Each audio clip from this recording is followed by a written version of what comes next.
데이터를 통해 민심을 묻고 읽어보는 민심은 Y.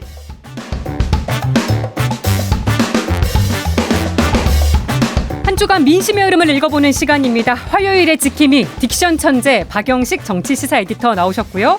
또 오늘은 메타보이스의 김봉신 이사 대신 한 체급 더 높은 분을 모셨습니다. 박건영 대표님 나오셨습니다. 두 분 안녕하세요. 예, 안녕하세요. 이렇게 직접 뵈니까 반갑습니다. 예, 반갑습니다. 두 분도 오늘 처음 만나신 건가요? 예, 대기실에서 충분히 얘기를 나누면서 그러셨군요. 메타보이스를 제가 한참 칭송하며 왔습니다. 저 에디터님 영화나 드라마에서 많이 봤습니다. 아니 그래서 지난주에 저희가 이제 총선 전날 방송을 하면서 김봉신 이사님과 또 박영식 에디터님이 예상해 주신 의석수를 다음 주에 확인해 보겠다고 하고 마쳤었거든요. 근데 오늘 뭐 자리해 주진 못하셨지만 김봉신 이사님이 거의 정확하게 맞추셨어요. 그래서 저희가 복문어다 이렇게 별칭도 불러드렸는데 이사님의 쪽집게 예측의 비결을 대표님이 설명해 주실 수 있을까요? 예. 일단 저희 메타보이스 이제 집단지성의 힘이다 이렇게 말씀드릴 수 있을 거예요. 회사 자랑을. 예. 뭐 김봉신 이사 굉장히 훌륭한 이제 저희 회사의 리더이긴 하지만 혼자서 한 건 아니다. 그리고 아시다시피 이제 여론조사는 통계학적으로 수치를 뽑아내고 이제 제한된 가정하에서 추론하는 건데 기존 여론조사 같은 경우에 잡아내지 못한 목소리들이 많이 있었던 것 같아요. 예. 이제 저희 회사 이름도 메타보이스인데 그런 숨은 목소리를 찾아내겠다. 이게 이제 제 회사 설립 목적이기도 하고요. 몇 가지 유효 변수를 좀 더 감안해 가지고 메타 분석이라는 걸 저희가 만들어냈습니다. 예. 자세한 얘기는 뭐 나중에 드릴 수 있을지 모르겠지만 그런 것들이 좀 기존 여론조사에서 잡아내지 못한 어떤 예측의 정확도를 높인 게 아닌가라고 추정하고 있습니다. 이번에 메타보이스가 이렇게 예측을 정확하게 하신 게 더 돋보였던 이유가 방송 3사가 70억 원을 넘게 들여서 실시했던 출구조사가 헛다리를 짚었던 영향도 있습니다. 출구조사는 제가 맞추고 선거 결과는 김봉신 이사님이 맞췄으니까 저희가 다 맞춘 걸로 하죠. 뭐. 그렇게 출구조사가 빗나간 거 어떻게 논평해 주시겠어요? 출구조사요? 저는 출구조사상으로는 봤을 때 이제 그러니까 누가 누구를 찍었다고 밝히지 않는 분들이 분명히 있었을 것이다. 그러니까 예를 들면 저희가 이제 샤이보수 얘기도 뒤에 하겠습니다만 제가 지난주에 표현한 대로 샤이보수라는 거는 원래 내가 이 보수에 대한 굳건한 믿음이 있는 사람이 잘 밝히지 않는 지지 성향을 밝히지 않는 것인데 어떠한 이유에서든 출구조사라는 거는 투표를 하고 나오신 분들 중에는 내가 보수라는 거를 밝히고 싶지 않아서 진짜로 정말 어떤 부끄러워서 최근에 그 대통령의 어떤 그런 정치라든지 여당의 정치가 마음에 들지 않아서 내가 보수라고 말하지 않고 그냥 응답을 하지 않는 층 내지는 오히려 다르게 응답하는 층이 분명히 있었을 거라는 생각은 들고요. 이제 그런 대목들을 본다면 아마 출구조사의 정확도가 좀 떨어진 것이고 두 번째로는 사전투표율이 들어가지 않았다는 게 너무 컸던 것 같아요. 왜냐하면 지금 역대급 사전투표율을 이번에 보여줬다 보니까 이제 그런 것들이 본투표만 놓고 출구조사를 조사하다 보면 통계상 뭐 어떤 미스테이크가 좀 있지 않았을까? 이제 이런 대목이 아마 저는 가장 크게 와닿았습니다. 사전투표가 반영되지 않은 거 그리고 샤이보수가 반영되지 않았다는 거 여론조사 전문가도 이 점에 동의하십니까? 뭐 부분적으로 동의하고요. 그 헛다리라고까지 하는 게 저희 입장에서는 좀 조심스러운 게 주요 격전지는 아예 승패가 바뀌었거든요. 저희도 뭐 맞춘 게 뭐 이렇게 전부 다 맞춘 지역별로 다 맞춘 건 아니라서 어쨌거나 전국 254개 지역구에서 18개 틀린 거거든요. 저 출구조사가 7% 정도니까 아주 많이 틀렸다고 보기는 좀 어렵고요. 저희도 사실 JTBC 메타보이스도 19개 지역별로 디테일하게 들어가면 그래서 그렇게 따지면 한 개 정도 더 정확한 셈이었는데 이제 예측 범위를 줄 때 이제 그걸 갖다 좀 달리했던 게 아닌가 이렇게 생각이 들고요. 저희가 이제 아까도 말씀드렸지만 효과적인 그런 이제 메타 분석 방법을 앞으로도 좀 더 이제 고도화시켜서 적당한 시기에 공개할 수 있도록 그렇게 많은 분들이 연락 주십사. 메타 분석이 뭔가 영업 비밀인 것 같이 느껴지는데 일단 넘어가 보겠습니다. 국민의힘에서 오늘 이런 분석이 나왔습니다. 친윤계인 박수영 의원이 참패는 했지만 4년 전보다 5석이 늘었고 격차는 5.4%포인트로 줄었다. 그래서 3%포인트만 가져오면 다음 대선에 이긴다 이런 말을 했거든요. 요 분석 어떻게 보시는지 궁금한데요. 제가 먼저 말씀드릴까요? 네. 저는 지금 앞으로 이제 그러니까 뭐 펼쳐질 이제 대선 물론 이제 지방선거도 있습니다만은 특히 대통령 선거 같은 경우에는 아직도 뭐 알 수 없다 그렇게 생각이 들고요.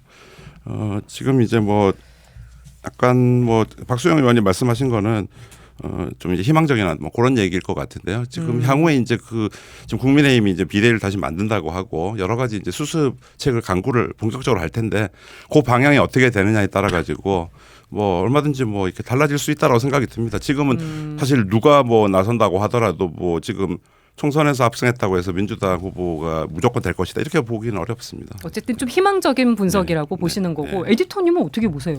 저는 좀 박수영 의원께서 듣기 불편한 얘기를 해야 될 것 같은데 일단 선거로 드러난 민의를 좀 정면으로 자꾸 위반하시는 것 같고요. 반대로 가시는 것 같고 정면으로 직시할 뭔가 자신이 없으시거나 아니면 저는 오늘 대통령의 그 국무회의 발언을 이따 저희가 뒤에 평가를 하겠습니다만 예. 그런 발언으로 읽혀지는 대통령의 현재 기류, 네. 대통령이 이번 선거를 바라보는 시각이 좀 어느 정도 반영된 거 아닐런가 싶습니다. 그러니까 선거에 대한 교훈을 제대로 알지 못하시는 그런 상황인 것 같고요. 보통 뭐 이제 박수영 의원은 친윤계이시니까 네. 대통령과 입장을 거의 같이 한다고 보는 게 맞잖아요. 이제 그 대목에서 그렇고요. 일단은 지금 4년 전 그 선거를 언급을 하셨잖아요. 네. 2020년 총선입니다. 이게. 근데 그때 미래통합당은 아시겠습니다만 야당이었어요. 네. 야당이었고 지금은 더불어민주당이 야당이잖아요. 그러면 일단은 비교를 하는 것 자체가 잘못된 전제를 하고 비교를 하신다라고 꼭 말씀을 드리고 싶네요. 조건 자체가. 그렇죠. 그러니까 당시 야당이었을 시절과 지금 여당이었을 시절의 상황은 너무 판이하게 다른 형국에서 선거를 치렀는데 여기서 5석이 늘었다고 일단 이것을 안도한다라는 것은 너무 오만한 분석이라고 좀 저는 생각을 하고요. 네. 그러니까 이제 이게 계산상 맞느냐라는 대목을 좀 짚고 싶고 그리고 더불어서 지금 격차가 좁혀졌다라고 얘기를 하면서 나중에 대선에 이길 거라고 말씀하셨어요. 네. 근데 왜 이제 뜬금없이 대선이 나오는지 모르겠는데 대선을 비교하실 거면은 대선 수치로만 비교를 하는 게 맞다. 즉 2020년, 22년 대선 때 양 후보 간의 격차가 어느 정도였는지 기억나시잖아요. 네. 1%도 안 됐습니다. 0.73%포인트였거든요. 그렇기 때문에 지금 그 대선과 만약에 이번 총선을 저는 뭐 비교하고 싶진 않은데 그때와 비교를 해보면 격차는 더 벌어진 거 아닌가요? 그렇잖아요. 그러니까 뭐 지금 정당 투표나 지역구로만 보더라도 퍼센테이지 즉 득표율만 보더라도 더 격차는 벌어진 것인데 이게 어떻게 이렇게 계산되는지는 네. 사실 잘 모르겠습니다. 그래서 이 대목은 뭐 결론적으로 박수영 의원께서 대통령이 듣고 싶어하는 얘기를 그냥 하신 것 같아요. 네. 예, 아마 문과가 아닐런가.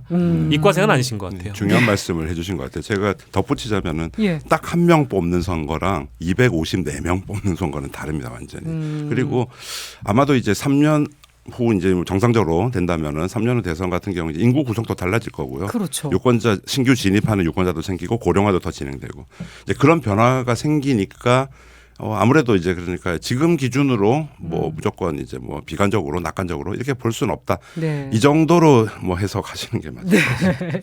그럼 여기서 대통령 지지율 체크해 보겠습니다. 대표님 30% 선도 붕괴가 됐다면서요? 예, 그렇습니다. 그 리얼미터 조사고요. 주간 기준으로 국정 지지율이 4월 첫째 주 37.3%에서 4월 둘째 주 32.6%로 4.7% 포인트 하락했습니다. 이는 이제 플러스 마이너스 2.2% 포인트가 오차범위이기 때문에 4.4%를 넘어선 수치고요.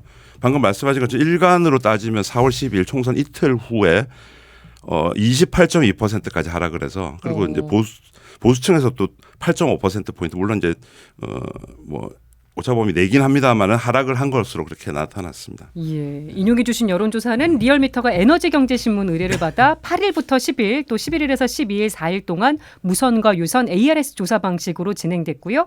자세한 사항은 중앙선거 여론조사 심의위원회 홈페이지 참조하시면 되겠습니다. 요 흐름, 추이 어떻게 분석해 주시겠습니까?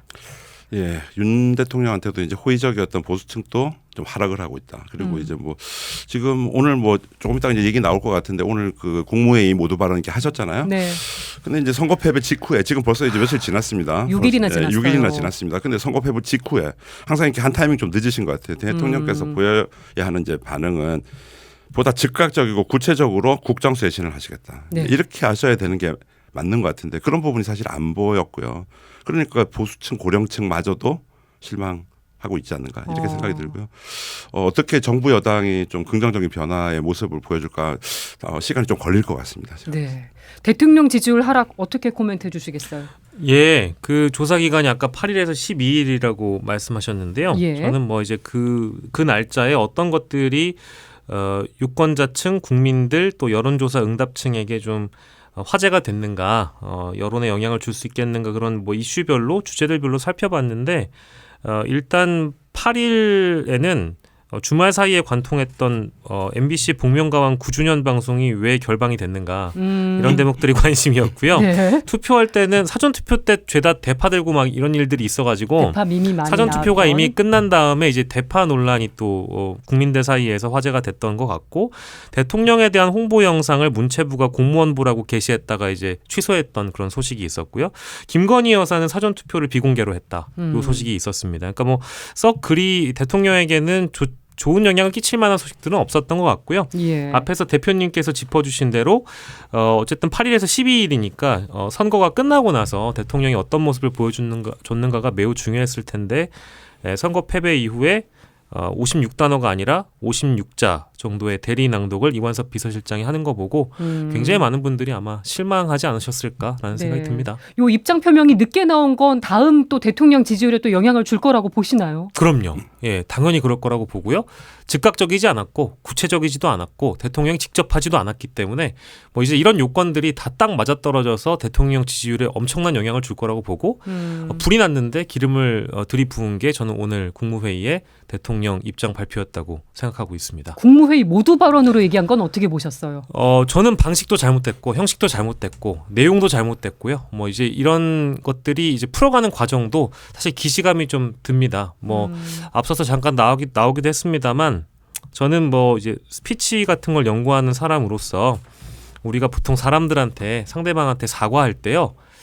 일단 내용부터 보면 사과할 때 제대로 된 형식과 방식을 갖추는 것이 먼저겠죠. 그렇죠. 진정성 있게 보이려면. 근데 일단 그 방식이 틀렸습니다. 대국민 담아야 했고 적어도 남에게 다른 사람에게 사과를 한다고 하더라도 그 사람의 말을 들을 수 있는 공간을 만들어야 되는데 기자회견도 없었습니다. 네. 그럼 방식과 형식은 잘못됐다. 내용은 보면 우리가 진심으로 사과할 때는 긴 말이 필요 없습니다.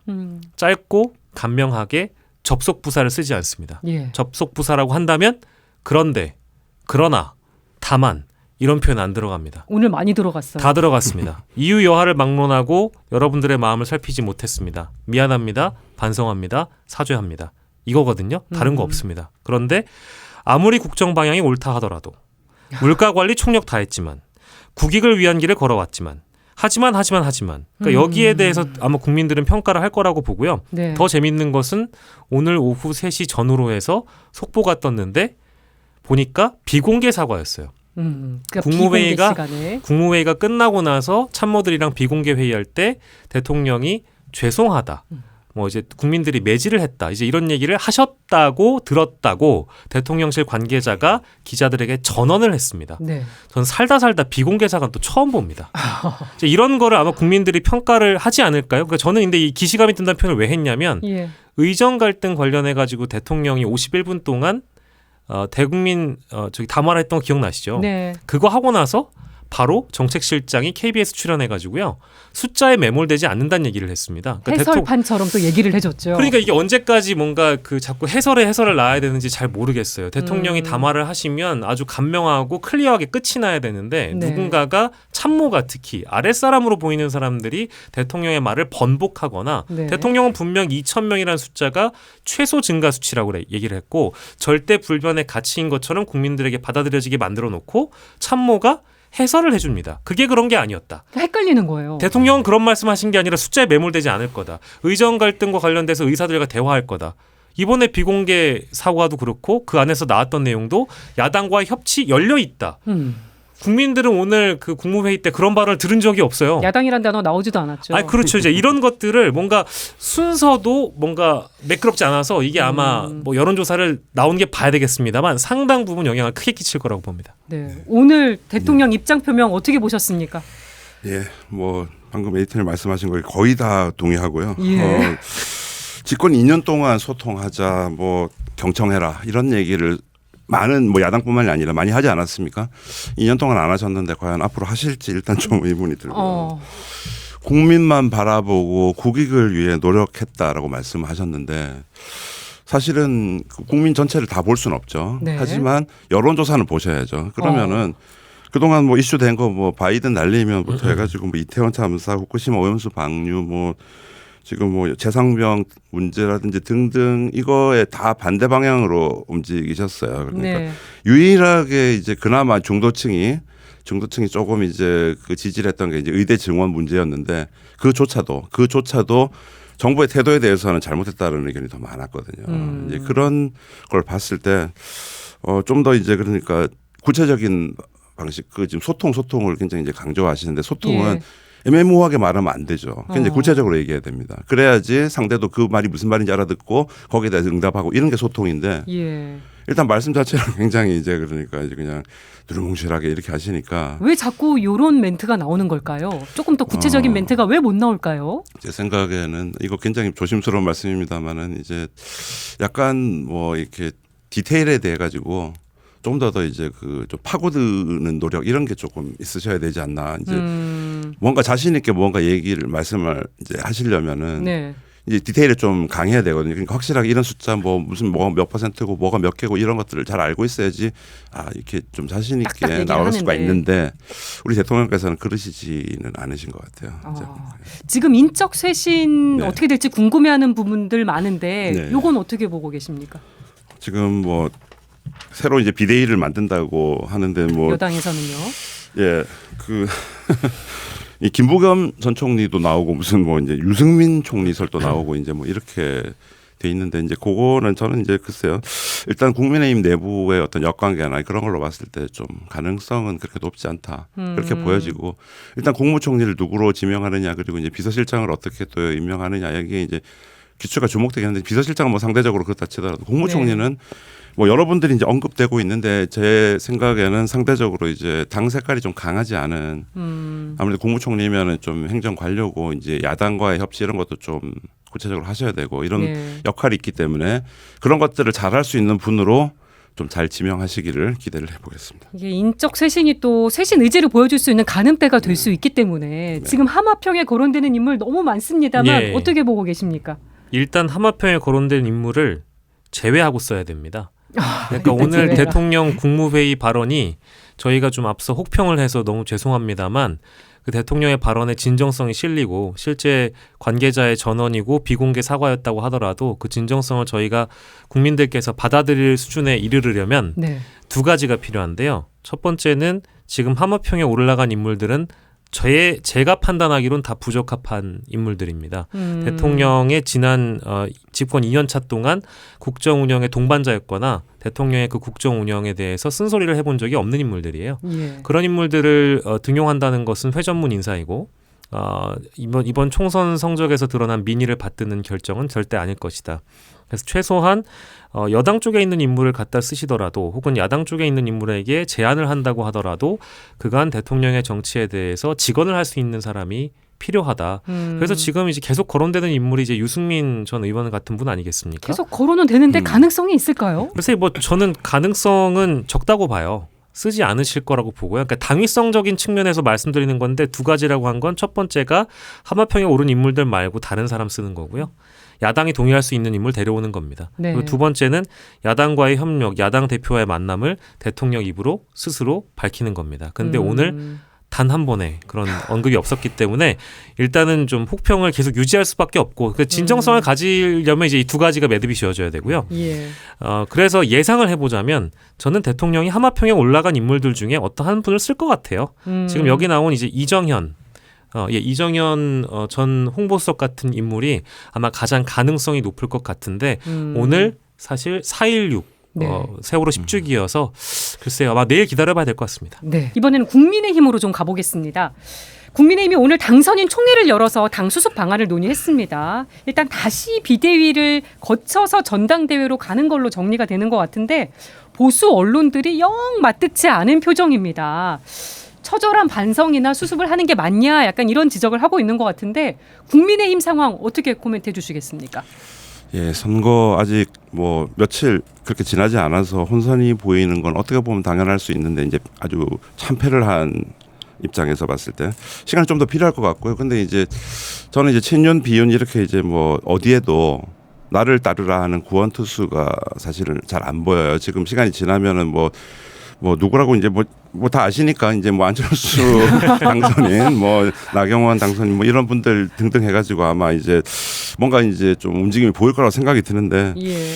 아마 그쪽에서 뭔가 수습책이 좀 구체적으로 나오지 뭐 다른 쪽에서는 글쎄요 지금 뭐 좀 이따 말씀 뭐 나눌 것 같은데 한동훈 돌아와라 뭐 이렇게 네, 지금 뭐 그런 어디 얘기도 뭐 있거든요. 예 그런 얘기가 있어서 그렇게 가면은 글쎄요 참 이렇게 잘 수습이 될까 좀 예, 걱정이 됩니다. 그럼 도대체 몇 번째 비대위냐 이런 얘기도 있습니다. 이건 어떻게 네. 생각하세요?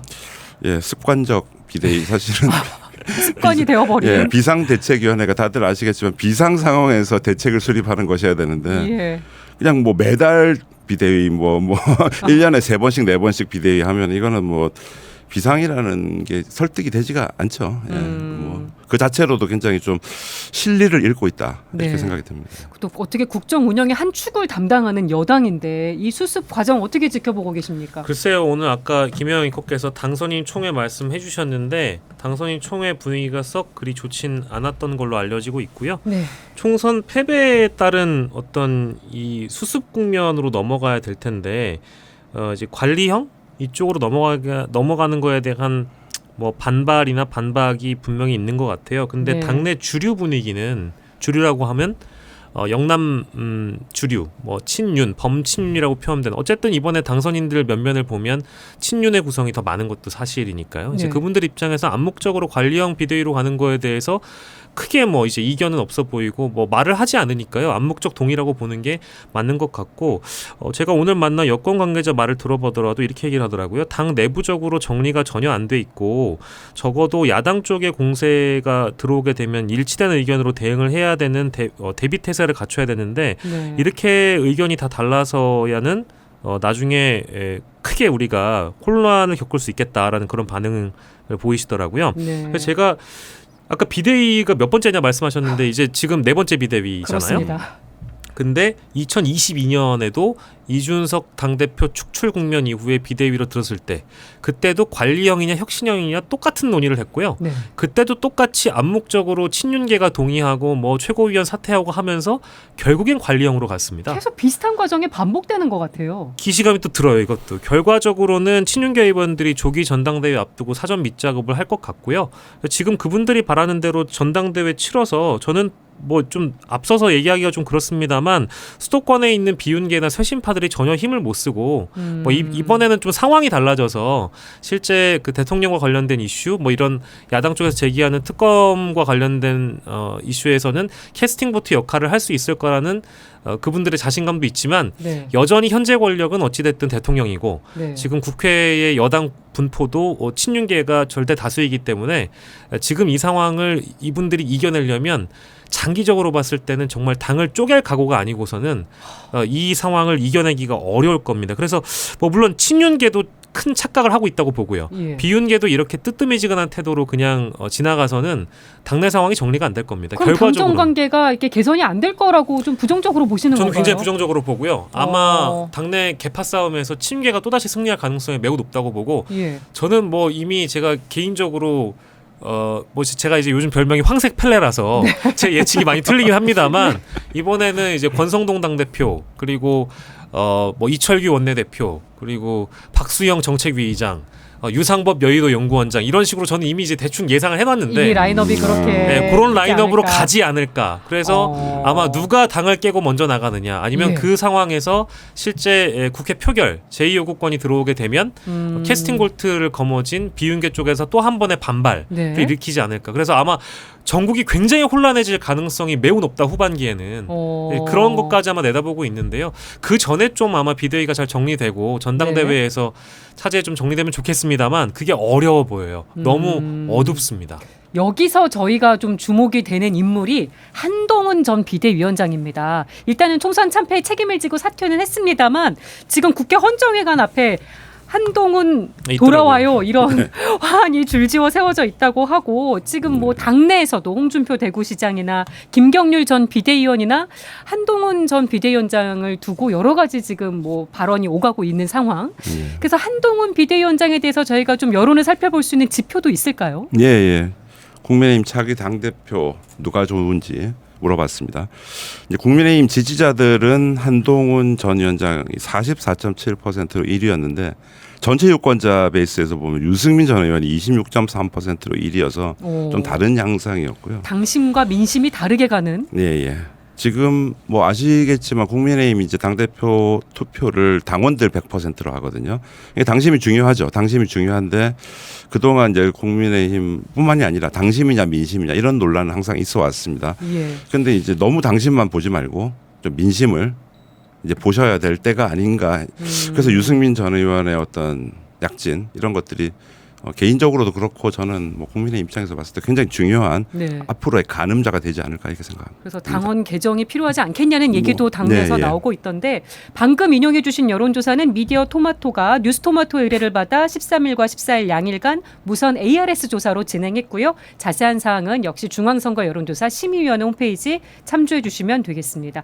방금 인용해 주신 지표 에디터님은 어떻게 보셨습니까? 뭐 한동훈 비대위원장을 여전히 지지하는 국민의힘 지지자가 많고 전체 유권자로 보더라도 유승민 의원 못지않게 한동훈 전 비대위원장이 지지를 받고 있다. 아무튼 서구가 되고 있다라고 보는데 저는 지금도 사실 한동훈 비대위원장은 여의도에 앞으로도 다시 돌아오지 못할 거라고 일찍이 예상을 했지만 여론조사상으로 보면 일단 그렇진 않은 것 같아요. 왜냐하면 일정 부분 동정론이 작용을 하는 것 같습니다. 재밌는 거는 저는 대통령의 한동훈 전 비대위원장을 대하는 대통령의 태도가 이런 상황을 좀 만들어가고 있다고 보는데요. 예. 왜냐하면 어제자 문화일보 보도에 따르자면 대통령이 지금까지도 선거 끝난 이후에 그러니까 어제자 기준으로 어제 일자까지 기준으로 대통령이 한동훈 전 비대위원장한테 전화 한 통도 안 했다는 거 아니겠습니까? 예. 이제 이런 거에 대한 동정론이 분명히 있는 것 같고요.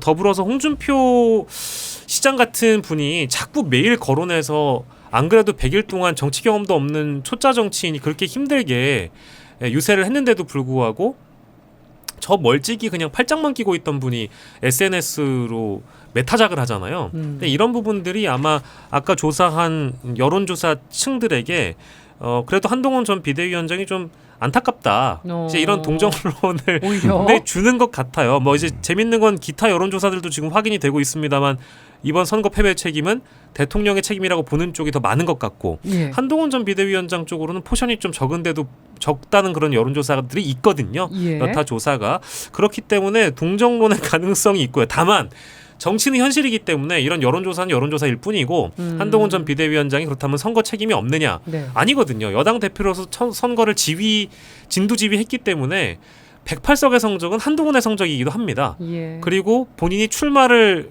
하지 않았기 때문에 재기의 발판이 사실 보이지가 않아요. 재보궐선거, 지방선거, 대선 이 정도로 보이거든요. 네. 대선까지는 시간이 너무 많이 남아있고요. 그러다 보니까 어떤 명분과 어떤 방법론으로 한동훈 전 비대위원장이 여의도에 복귀하지? 아무리 따져봐도 없습니다. 이 당심이 발휘될 그 계기나 모멘텀이 보이지 않는다는 말씀이신 거죠? 동정론은 동정론이고요. 현실적으로는 안 보인다. 네. 이번엔 민주당으로 가보겠습니다. 민주당에서는 이재명 대표 연임설이 나오고 있어요. 총선에서 압승을 했고 이제 대권을 향해서 탄탄대로가 열린 거 아니냐 이런 얘기인데 두 분은 연임 가능성 어떻게 보십니까? 예, 저는 뭐 반반이긴 한데요.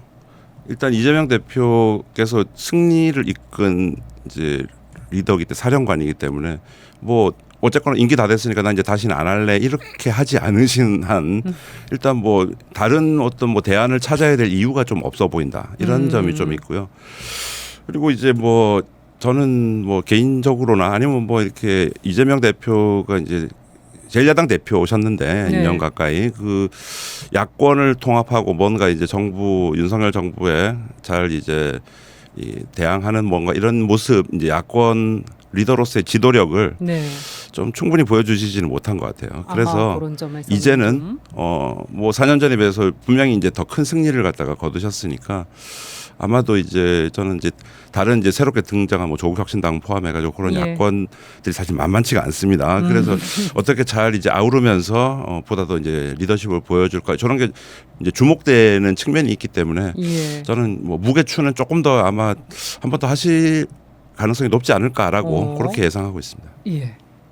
저는 뭐 두 가지인데요. 이재명 대표가 연임을 한다면 내부적인 이유가 있을 거고 외부에서 따라오는 이유가 있을 거라고 봅니다. 그러니까 내부적으로는 당연히 당심이고 당의 요구가 있겠죠. 그리고 네. 당선인들의 요구가 아마 있을 겁니다. 어찌됐든 뭐 공천 과정을 문제 삼는 분들 덜어 있겠습니다만 외부 변수, 내부 변수 아무튼 전부 다 공천 과정을 뒤흔들고 문제가 됐다고 지적한 사람이 있다고 하더라도 지금 뭐 결론적으로는 헌정사상 유례 없는 집권 2년차 대통령의 여당에게 108석이라는 쓰디쓴 패배를 안겨준 야당의 장수가 됐거든요. 예. 어마어마한 의석수죠. 그렇기 때문에 그 결과는 결과대로 받아들인다면 아마도 추대하는 형식으로 연임을 하지 않을까라는 생각이 들고요. 추대까지. 아마 추대를 하는 방식이 될 것 같아요. 아마 본인의 의지가 가장 중요하겠죠. 이재명 외에 마땅한 사람이 없다고는 보진 않는데 그렇게 쉽게 룸을 빼줄 수는 없을 거라고 봅니다. 아까 제가 언급했던 게 요게 이제 내부적으로 의견이 올라오고 있는 것이고 외부적으로 보면 조국혁신당의 출연입니다. 어쨌든 네. 경쟁 구도를 본인들은 경쟁적인 협력 관계라고 얘기한다고 하더라도 가만 보면은 저도 방송 출연이나 이제 유튜브 출연해 보면 지금 조국 대표를 지지하는 층과 이재명 대표를 지지하는 층이 상당히 좀 그 어떤 갈등이 좀 세거든요. 애매해 보이는 측면이 있어요. 그렇죠. 어떤 거는 조국 대표를 칭찬하면은 이재명 대표 지지층이 저를 욕하고요. 이재명 대표가 좀 잘했다고 얘기를 하면 조국 대표의 지지층이 저를 굉장히 심하게 욕을 합니다. 이제 그런 식의 갈등이 지금 이루어지고 있어요. 그러니까 마치 예전에 윤 대통령과 이재명 대표 간의 어떤 대선 형국을 보는 정도의 갈등이어서 이재명 대표나 조국 대표도 그걸 모르진 않을 겁니다. 하지만 네. 지금의 상황은 자신들이 이 야권 지지층에 약속을 했던 대로 정권을 견제한다는 거대한 원대한 목표가 있고 그렇기 예. 때문에 서로 드러내지 않을 뿐이지 이제 이런 외부 변수 조국혁신당의 출연이 있기 때문에 이게 만약에 이재명 대표가 당대표의 룸을 빼버리면 지지층 분화로 자칫 이어질 수도 있을 것 같아요. 그래서 예. 이제 그런 측면을 감안한다면 본인의 의지도 있고 네. 당내 요구도 있고 외부의 어떤 변수도 있어서 자신의 어떤 추대를 받고 당대표 연임을 하지 않을까라는 생각은 좀 강하게 드네요. 네. 끝으로 정당 지지율 확인해보고 오늘 마치겠습니다. 체크해 주실까요? 예, 리얼미터 조사에 따르면 정당 지지율은 국민의힘 33.6%, 더불어민주당 37%, 조국혁신당 14.2%로 나타나서 민주당은 7.5%포인트 하락했고요. 조국혁신당은 총선 이후 첫 포함된 정당 지지율 조사에서 단숨에 의미 있는 숫자에 도달했습니다. 네. 두 분이 해주신 말씀과 함께 녹여서 보면 이게 또 앞으로 유지가 될 수 있을지 지켜보도록 하면서요. 오늘 민심은화의 여기까지 하도록 하겠습니다. 두 분 고맙습니다. 감사합니다. 감사합니다.